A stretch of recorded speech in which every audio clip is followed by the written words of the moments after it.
বন্ধুগণ, আমি আজকে মন্দিরে এসেছি। ডলু শ্রী শ্রী ভৈরব মন্দিরে এসেছি। তো আপনাদের কাছে একটা অনেক দুঃখের সহিত একটি নিবেদন আজকে রাখবো।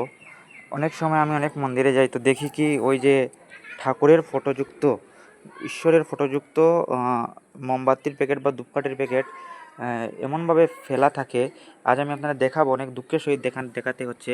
আমি দেখাতে ইচ্ছুক নই, তারপর দেখাতে হচ্ছে। এই দেখেন, এই যে ঠাকুরের ফটোযুক্ত, এখন আমি উঠিয়ে নেব, ঠাকুরের ফটোযুক্ত মোমবাতির প্যাকেট ছিল।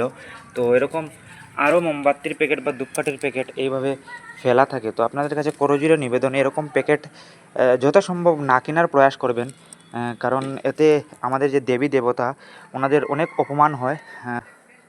কেনার প্রয়াস করবেন না, এবং যদি কিনেন, যদি দুর্ভাগ্যবশত কিনতে হয়, তাহলে সেই পকেটগুলোকে নির্দিষ্ট জায়গায় বিসর্জন করবেন, আমার আপনাদের কাছে আগ্রহ। তো এরকম দেখে ভালো লাগে না। প্রায় মন্দিরে যাওয়ার পর এরকম দেখা যায়। আমার কাছে আরও অনেক ভিডিও আছে, আমি এসব ছাড়ি না, ছাড়লে কীরকম দেখায়, বিশ্রী দেখায়, কিন্তু আজকে আর পারলাম না, তাই ছোট্ট একটি ভিডিও বানিয়ে ছাড়লাম। বন্ধুগণ, ভিডিওটি বেশি করে শেয়ার করবেন, যাতে সবার কাছে এই বিষয়টি পৌঁছে যায়।